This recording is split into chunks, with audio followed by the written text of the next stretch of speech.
Da-da-da! What's my good cheer? Welcome, everybody.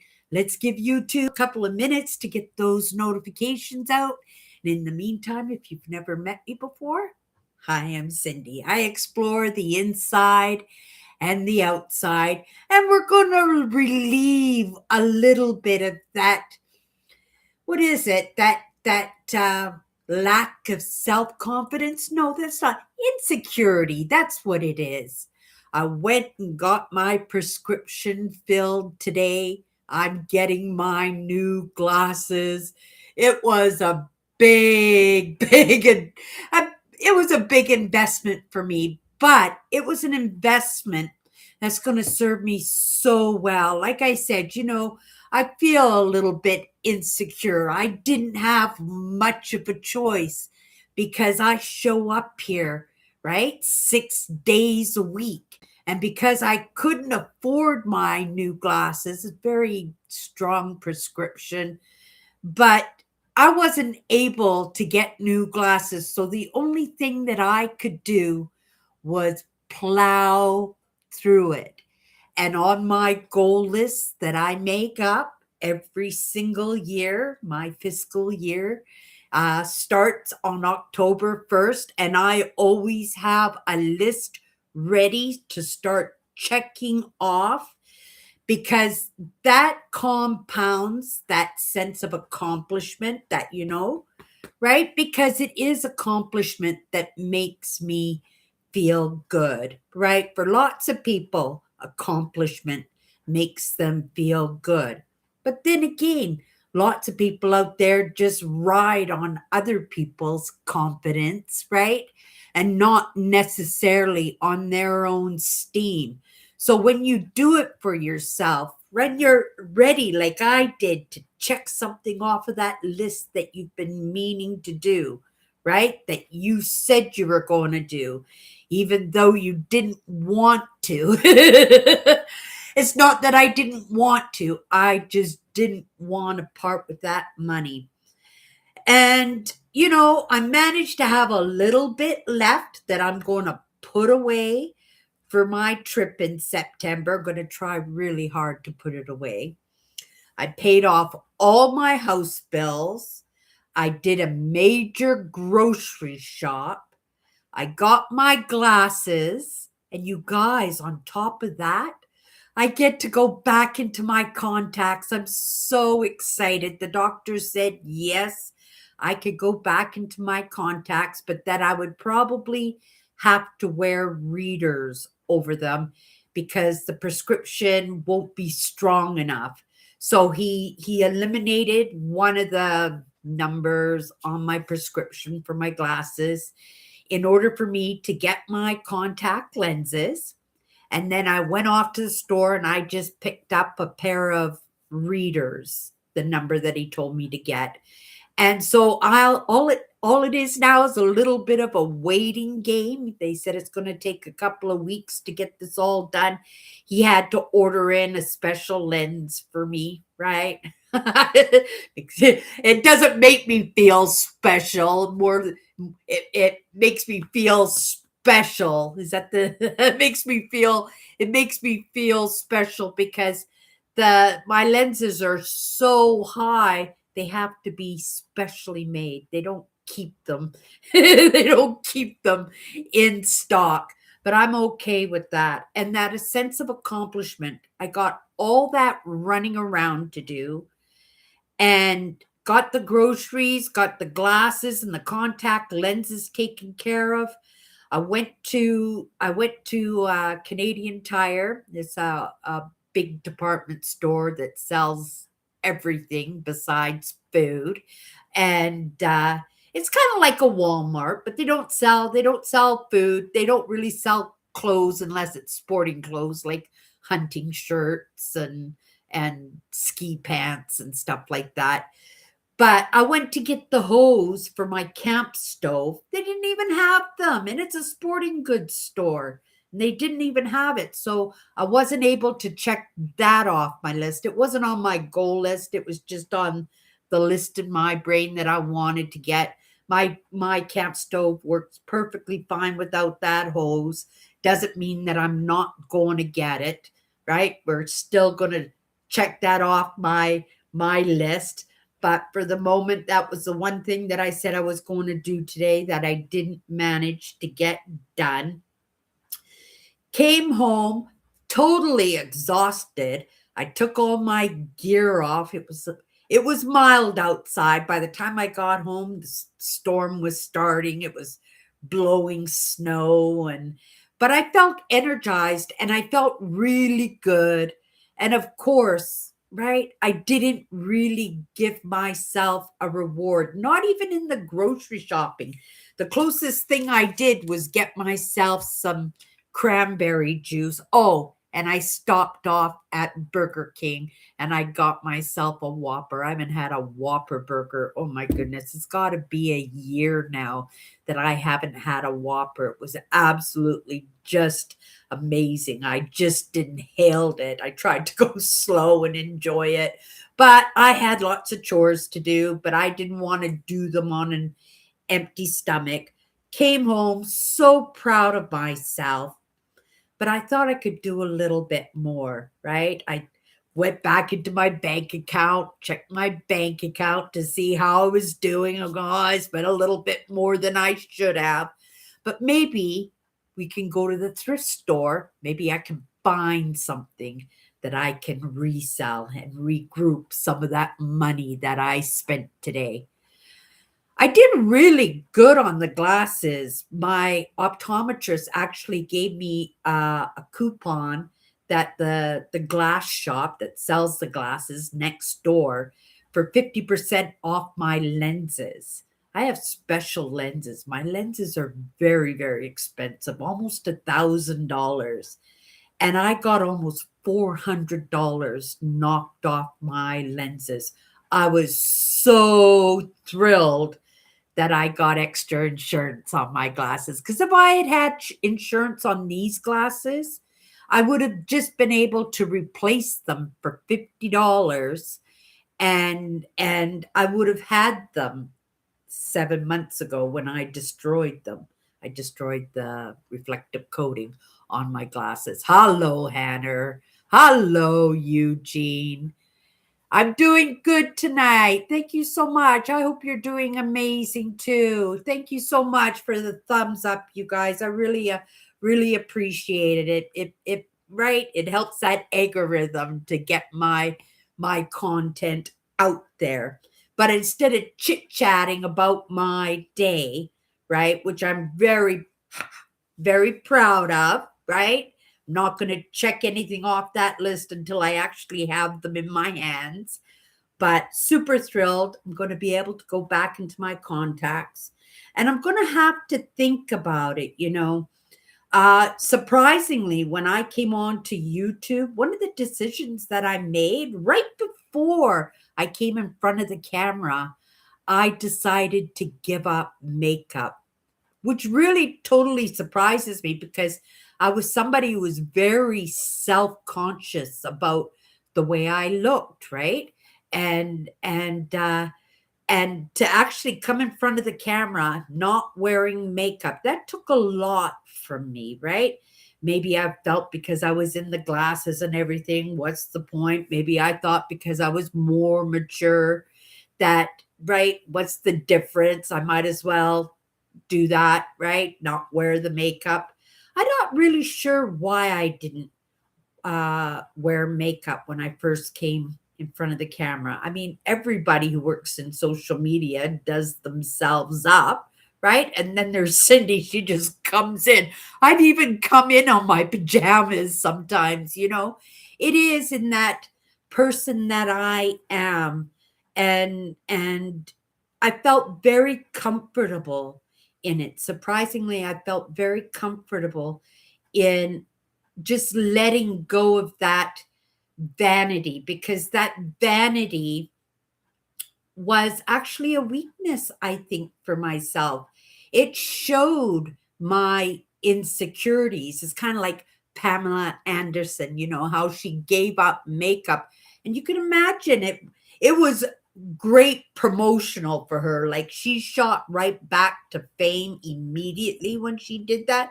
So it was a great branding call, but it wasn't originally set out that way. She just wanted to grow old naturally. And she was a very beautiful, she is a very beautiful woman, even though now she's more mature. And I don't know why I brought up Pamela Anderson because, but just the idea that she was able to do that, and it must have taken a lot for her because she was always somebody who was made up. You know what I mean? Like the clothes she wore, getting into those bathing suits when she was doing that beach show. What was that called? I can't remember the name of that show that she did. But it must have taken a lot of courage, a lot of bravery for her to just come back into the public eye, reboot her career and reboot her career. And it could have been her agent even who suggested, oh, this might be a good idea, but it most definitely was. And she's doing movies now. She's back on the circuit. She's going to the award shows. She's in the headlines. She's on magazine covers. Like her career has been revived by that. I didn't have any career. I just I don't know, right? Like I said, but it must have taken a little bit of bravery for me to do that. And I remember, and I still have that makeup. I remember spending my last few dollars on fresh cover up, fresh powder, fresh blush, fresh lipstick, and then just right after that, even before I was even able to use it, I just gave it up.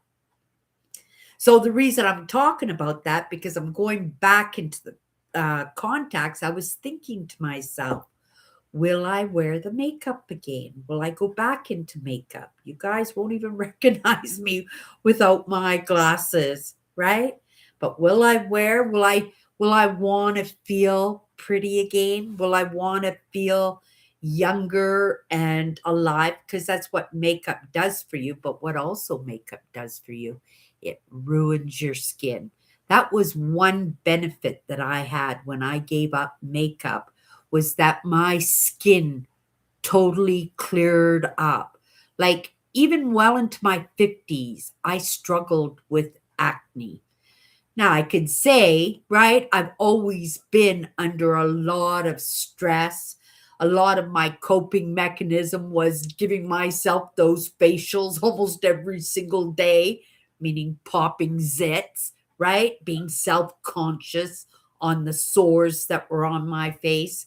But when I gave up makeup and then within a month, my face totally cleared up, it was more confirmation that I had made a good decision about giving up makeup. So when I go back into the contacts, I'm going to have to give it some thought, but also recognizing if I do go back into the makeup, it's not going to be out of vanity, right? It's because we're women. We like to feel pretty. We like to feel that we look good, right? And I like change. And it would be something that I could bring into my life as some change and just see how it goes, right? Just see how it goes today. Okay, so to get into a little bit of a conversation, I thought it was really, really interesting, this conversation. We were talking a little bit about how much I appreciate the entrepreneurs, right? And one of my main entrepreneurs, Evan Carmichael, he does these little believe walks in the morning where he goes for a walk. And you guys, it's so important to get outside, right? Even if all you can do is pull a chair up to the window and open up the window and get some fresh air, if that's all you can manage, that's all you can manage. Lots of times, if I'm not able to get out of the house, I at the very least delve into those contents, those nature videos or my metal detecting videos, those outdoor explore videos, or I do a little bit of research on my camping trip coming up in September that I do every year. And for me, that works just as well. It's a way of calming the system, but more importantly, when you do get outside, when you do get the fresh air, the fresh breeze, if you're able to sit in a under a tree in a tree, sit, you, I haven't sat in a tree since I was like 10 years old when we had cherry trees, and I'd crawl out the bedroom window and sit out in a tree and eat cherries all night.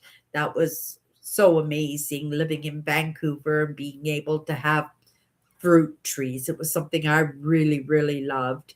Um, but in getting outside, nature has a way with communicating with those other parts of us. It's an ancient, ancient form of communication. Now, Cindy doesn't get it, right? Cindy appreciates the smell.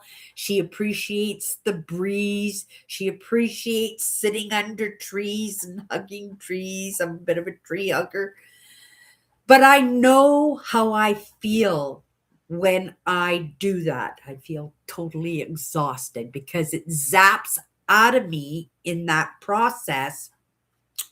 But when I come home, I find a lot of times problems or issues that are on my mind are resolved, or I get actual answers like knowings and understandings. I know it sounds silly, but I feel this way.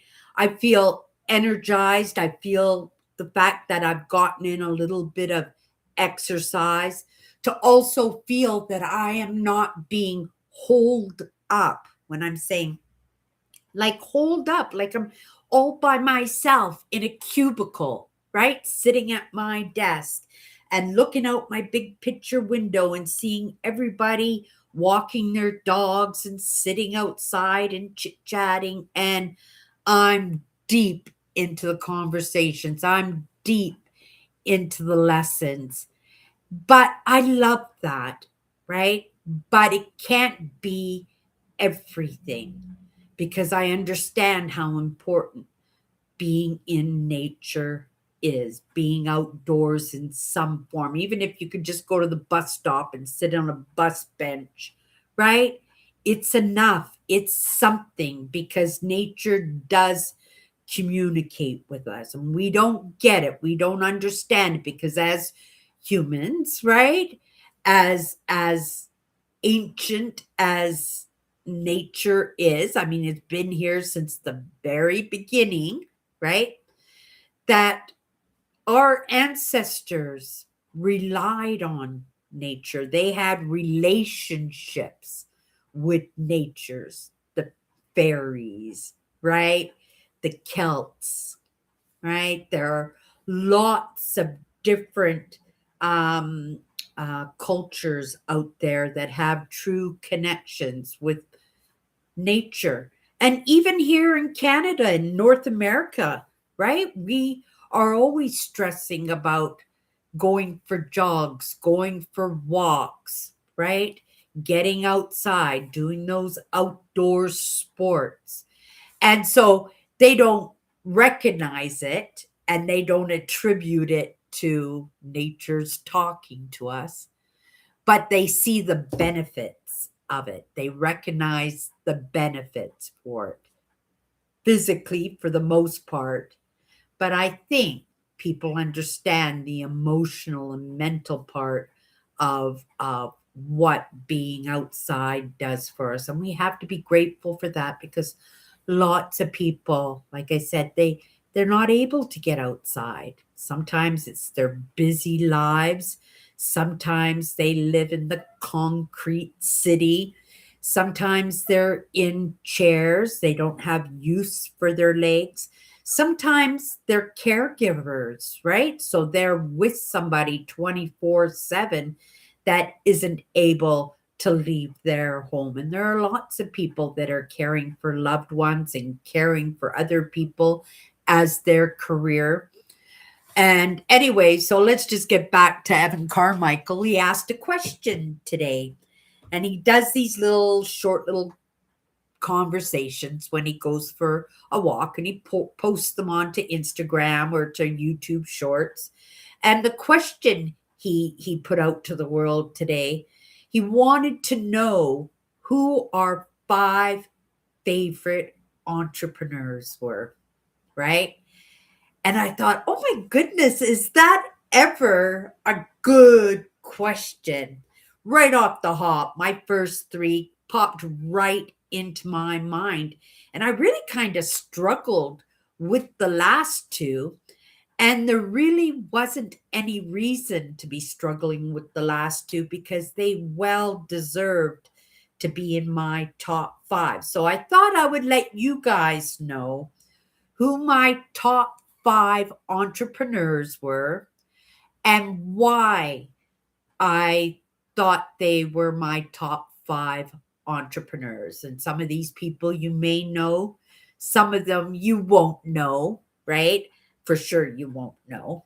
Um, but but uh, but I thought it would be interesting because it was something that I was when I came home tonight. It was I saw the post and I thought, is that ever a good question?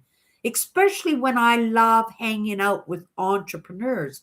Who are my favorite entrepreneurs? I'm a true believer that your favorite entrepreneurs reflect on you. They reflect on you in your professional life, they reflect on you in your persona and in your beliefs. They reflect on you. And so I find it curious too. So if you love entrepreneurs, I would love to know who your favorite entrepreneurs, right? And when you think of entrepreneurs, you think of people like Elon Musk, right? Like he's going to be the richest person in the world, the richest person. They say he's going to be the first trillionaire. Can you imagine that? Somebody has that much money, and you would say, well, what would anybody do with that kind of money? Well, if you know Elon Musk, he's got some big dreams, right? He's going off to space. He's creating another what is it? Another world where mankind could maybe vacation, maybe live, maybe survive if something ever happened to Earth. And he has big dreams, but they're not Cindy kind of big dreams. They're not anything that would make him on my top 5. Okay, you guys. So number 1 is Andrew Carnegie. He's a gentleman. He was super, super rich. He was an industrialist and he donated money. He did over 400 libraries in North America. He donated huge amounts of money to cities. Almost every major city in North America has a library that was contributed, or a great deal of money was contributed to building a library or some kind of institution that would benefit learning. I I love that. Learning is so important. I've always been a learner. Of course, the topics change, right? The seasons change. My topics of interest change 100%. But I remember when I was in high school and uh, there was a substitute teacher and he came in and he gave us an assignment where he was just going to send us off because he couldn't be in the class. So he sent us on a project to go and do a research project on any building in Vancouver and research it and present it to the class. I was failing. I skipped classes for the most part in my senior's year. I basically only went to drama class. But he was interesting, and the project was so good, and there was no question in my mind what building I was going to do.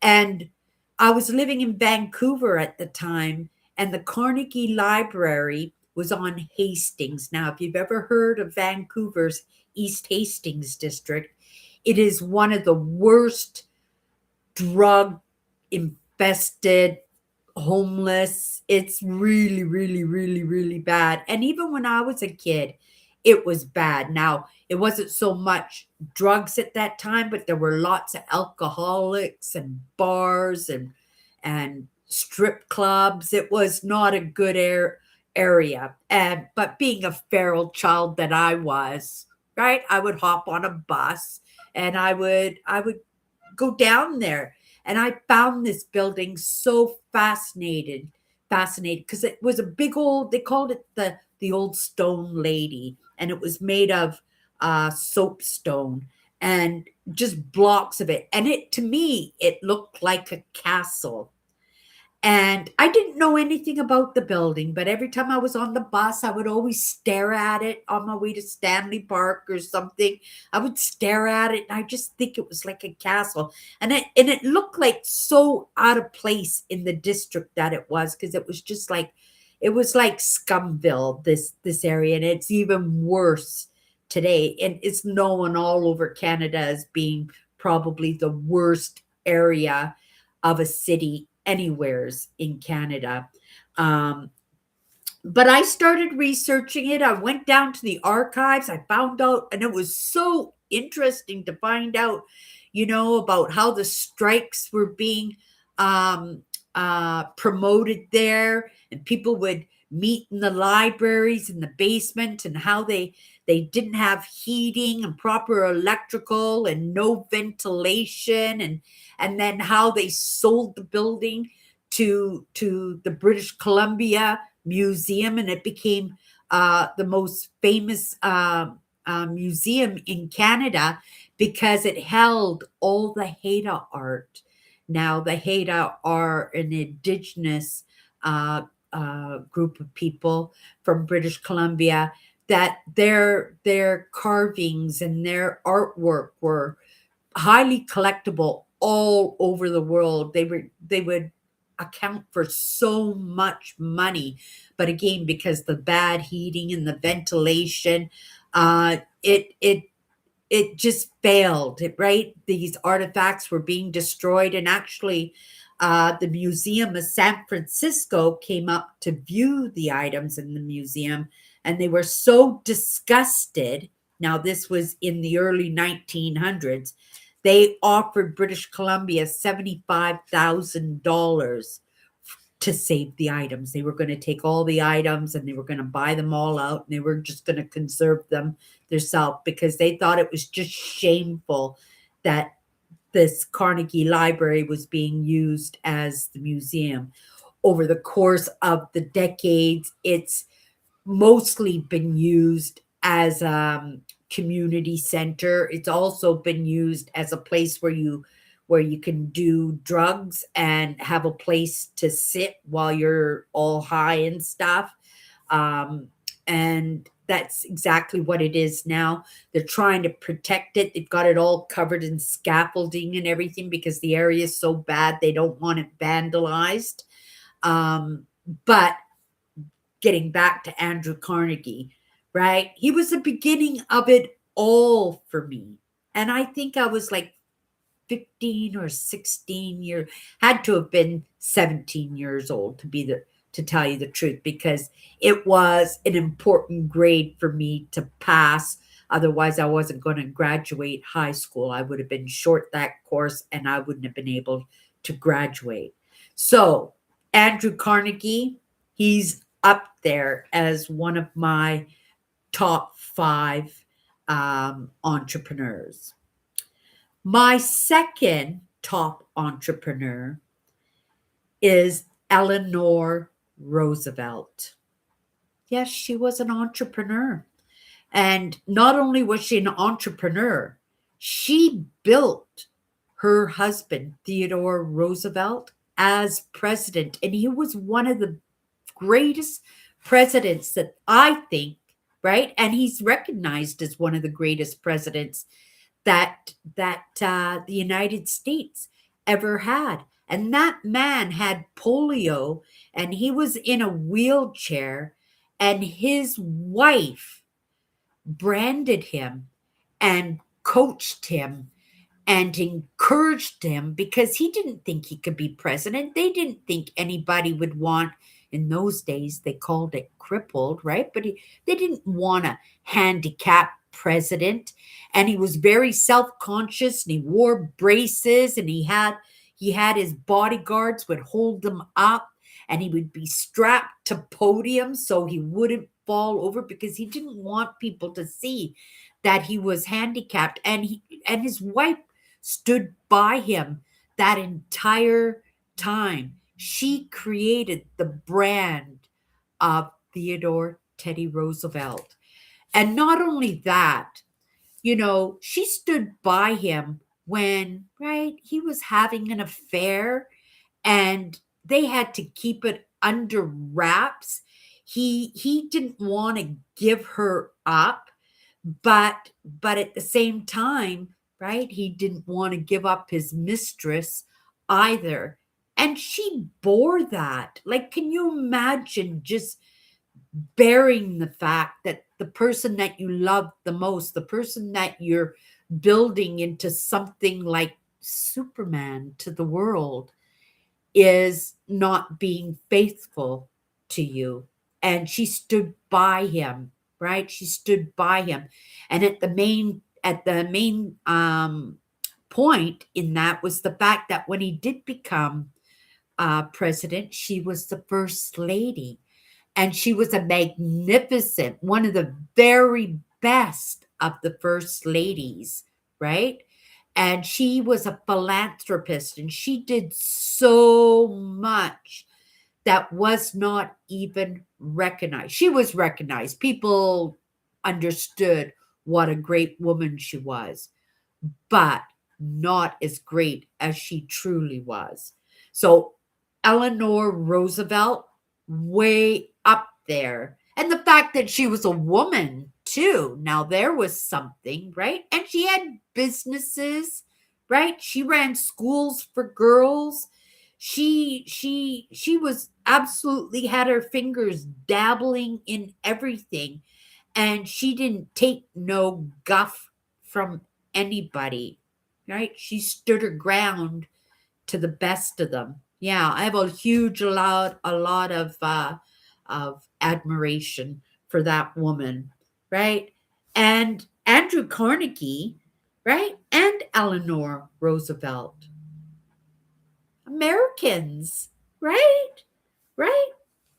Now here's one, and I believe this gentleman is, well, he's actually my number 4. My number 3 is obviously Evan Carmichael, because, right, he brought me into this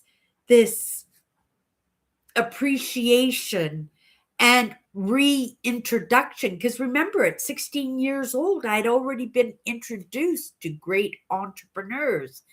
But to understand there was actually a label for entrepreneurs, that there were a network of entrepreneurs, and that he was like the king of the entrepreneurs because he was building because that's his mission, to help entrepreneurs, right? From the small guy to the big guy in whatever needs to be done, that he's there to support entrepreneurs.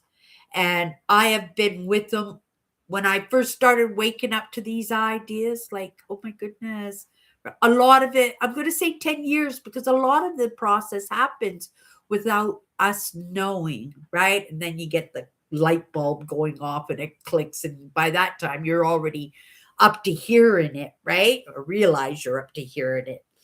And I actually went to see Evan Carmichael in Minneapolis, right? I took a road trip to Minneapolis to see him. I went through the process of getting my passport and everything. It was so exciting.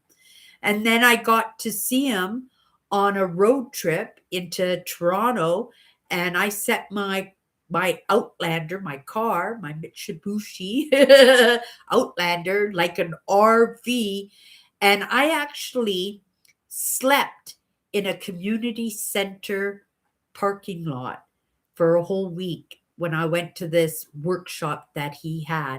I'd get up in the morning at community center. I'd go swimming with the little old ladies at 6 o'clock in the morning, and I'd use the showers and get ready there. And then I would go to the workshop all day. I would spend there, but I didn't have any money that whole week. I didn't have any money at all.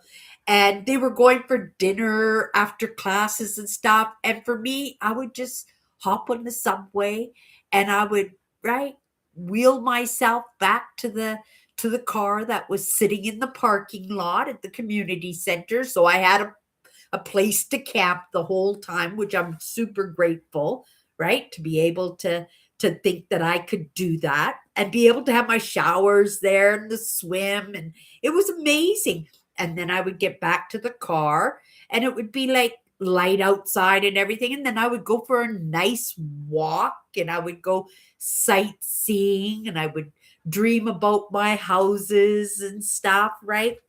And it was absolutely fabulous. And I believe actually that's when I first came to love Ontario provincial parks. Because after that, every year, right, I wasn't doing the parks in Manitoba anymore. I was doing the provincial parks in Ontario. And I carried on that tradition right up until today, right? Right up until this past September. And I'm working on my next. I've even got $500 put away for next year, right? That's a whole week car rental, right? So we're hacking away at it, and I hack away at it in these entrepreneurial ideas that I set my goals and I work towards them, right? Of course, being 65 and ready for retirement, I think, well, Cindy, are you going to be an entrepreneur? Well, I have been in my past, but in my younger years, my kid years, my teenage years, but as an adult, well, the close I'm doing is right now and putting the roof over my head. Like I said, I ran off to the thrift store tonight to see if I could find something to resell so I can get inexpensive and then I can make a little bit of money on it. Instead, all I got was like stuff for myself, a new sweater and a pair of hikers, right? Which I needed, which is on my goal list, a new pair of walking shoes. I've got them in the bathroom sink right now. I took a toothbrush to them and I'm scrubbing them. And then, right, there's going to soak overnight. And in the morning, I'm going to do a load of laundry and I'm going to throw them in the washer and dryer and they'll be like brand new, right?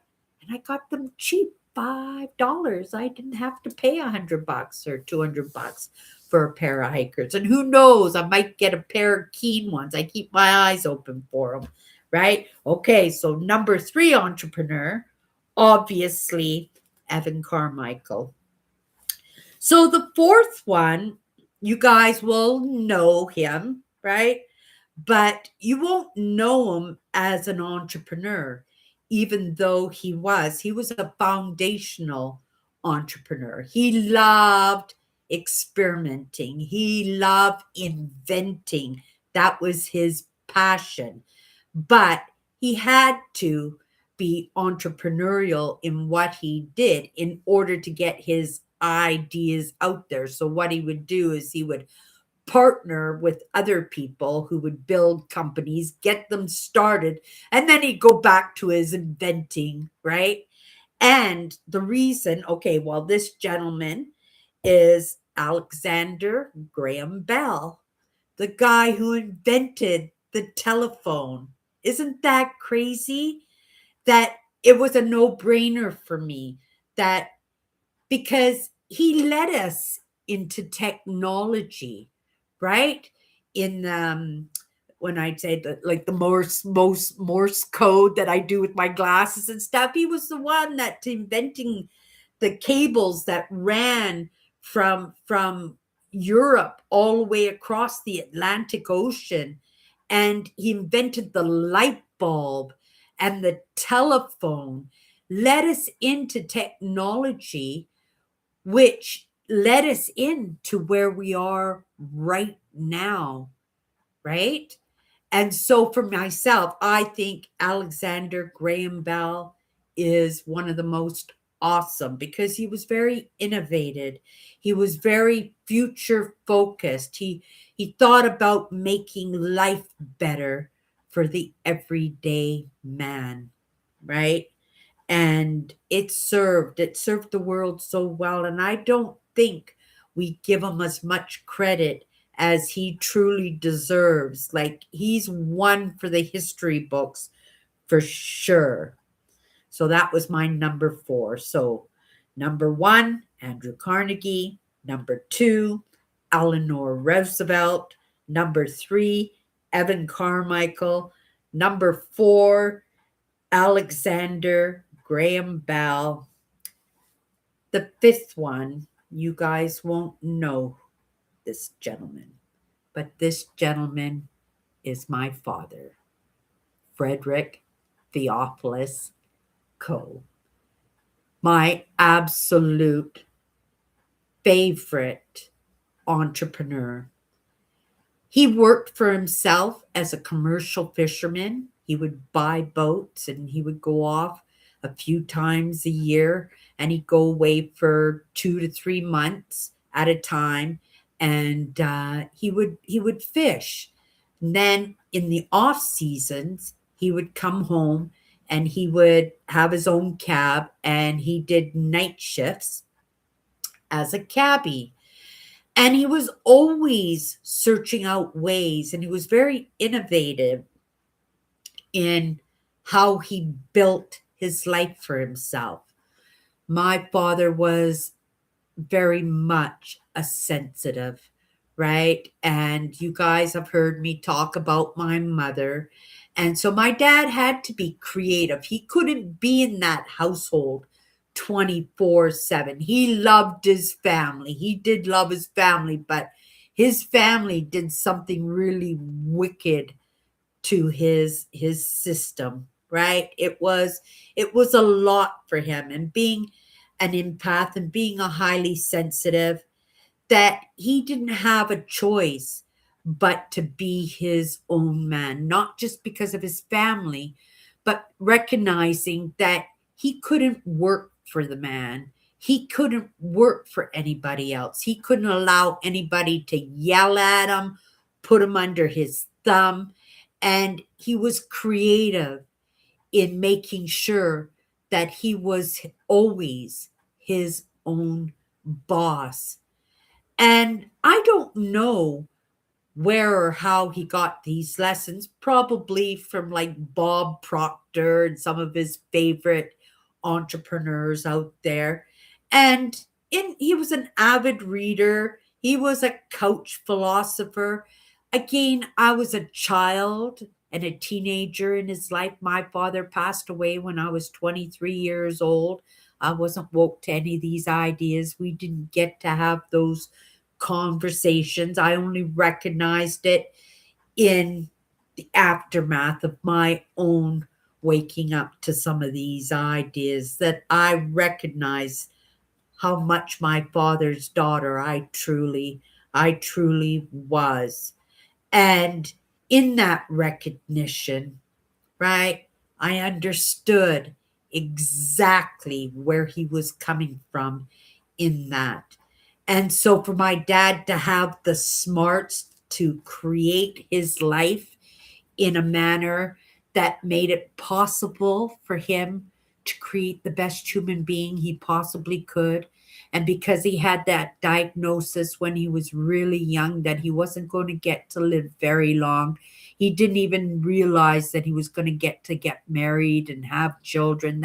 that wasn't in the cards. His doctors told him, no, that ain't going to happen for you because you've only got a few years left. And yet my dad added another 25 years to his life than what the doctors thought that he was going to live. And not only that, you have to imagine that my dad woke up every single morning just knowing that today could be the last day, his very last day. And my dad loved life. He loved his family. He loved creating his life. Unfortunately, he was a little bit frivolous because he knew today could be my last day ever. So, of course, he was a little bit frivolous with money, right? He lived from day to day. He didn't live for next year or 10 years from now. So, of course, nobody is perfect, but I bet you, right? None of these five that I have expressed my admiration for has got it all down packed. And I would challenge any entrepreneur out there to say that they do have all their poop together and have created the most amazing life they possibly could for them, right? It's only as possibly good for them because they think that's all that's possible. But, right, I've come to realize, even for myself, it's just putting one foot in front of another, that each one of us has that opportunity to create the best life for ourselves as we possibly can. And I understand that I have to spend time on my own because I'm in it, you guys. I am looking towards the future. I'm looking towards solutions for all of us. And I know that sounds funny, right?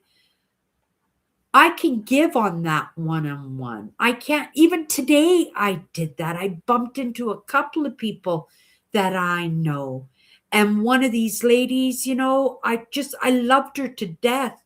And I bumped into her and I asked about her. Then I asked about her husband, and her husband passed away at Christmas. And her eyes just got all buggy and watery, and I just started crying. And it was just like, right, hugging her. We didn't even have to say anything just because that pain was so much. And we pulled ourselves away because we were holding up the line, right? So we pulled ourselves away and we stood there and we chit chatted for 10 or 15 minutes. And I gave her a hug, and I know that hug meant everything for her. And also at the same time, she gave me that same gift to say, oh my goodness, right? I'm not just sitting here at my desk and sacrificing my life, that I'm actually making a difference. And maybe that difference might only be for the moment. And that moment was painful because I brought up the memory after asking about him. I brought it up and that pain was in her. But at the same time, she knew that I understood. She knew that I cared. She knew that I felt her pain. And in the little bit of understandings that I had, I think maybe I made a little bit of a difference. If nothing else, just a reminder, spring is here, right? We'll brighten a little bit. And don't just stop crying, right? Crying, talking, time, right? Doesn't heal forever. It doesn't heal it perfectly. There's going to be some scars there, but she's young, right? They're not young to say that she can get married again. She really loved her husband. She might just dedicate her life to her kids, but who's to say, as long as she can just smile through the course of the day, what an accomplishment for her, right? Yeah, just beautiful. But those are my five entrepreneurs, my five favorite entrepreneurs. It was interesting because I'd never given it any thought before. And a lot of people would think that there are bigger entrepreneurs out there, and there are. Like I said, Elon Musk, he's looking to go and build cities on planets. That's huge, right? But he doesn't it doesn't make him my favorite person in the world, because I'm looking at these people not just on a professional basis and what they're contributing to the world, but also what they're contributing in their own lives, right? In their relationships, in what they're doing for their people, if they have people like, Theodore Roosevelt, right? But I was specifically, right, talking about Eleanor, right? Theodore was amazing, but my one of my top five, Eleanor Roosevelt, because she was a beautiful human being inside and out. And you guys know I explore the inside and the out. Okay, you guys, let's get a card. It might be pertinent to the conversation, might not, but I thought it was fun. It was fun. I was just sitting here, just waiting to go live, just having my cup of coffee and my cranberry juice. I'm just reminiscing on my day, feeling a little bit good. That's important, that we feel good and that we celebrate ourselves. I could have taken that money and I could have blown it on stuff that I wanted, not that I necessarily needed, but I wanted.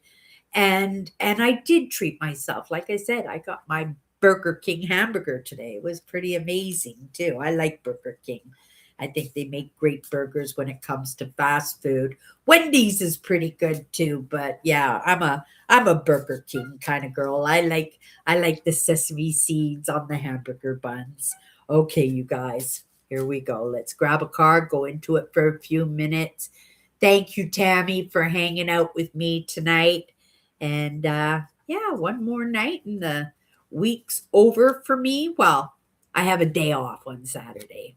But tomorrow I'm going to go out. I'm going to see if I can score something that I can sell. I wasn't able to do that today. Like I said, I got a sweater, a pair of sweatpants, and a pair of hikers. That's what I got. Here's the card I got today. Enthusiasm. Enthusiasm is a result of doing what you love.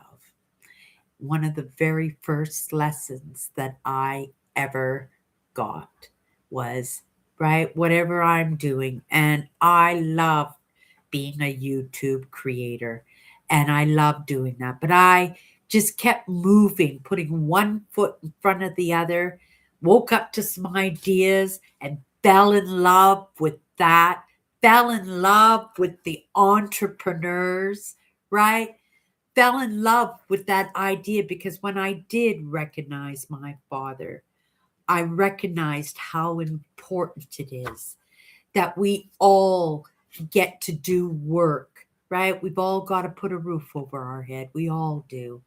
But to be able to do that and love it and see that you can create for yourself and not to depend on somebody else who just might be, right? Just one of them toxic bosses, or right? Somebody who's just going to put you under your thumb, not pay you for what you're worth. I would much rather, right, put the roof over my head than allow somebody else to do it for me now, right? And I was that person, right? I was that anchor on a lot of people's lives because I didn't know, right? And you only don't know until you know. But once you know, you have to take responsibility for that, right?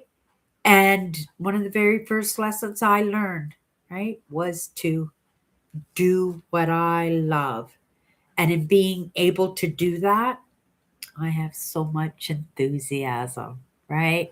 When I come into my lives, I'm always optimistic. It's very rarely that you will find me down in the dumps. And if I'm down in the dumps, just showing up here, right, with that energy and that lesson that's ready to burst from me when I don't even know when the lesson's ends. But in the end, right, I can go, well, that wasn't so bad.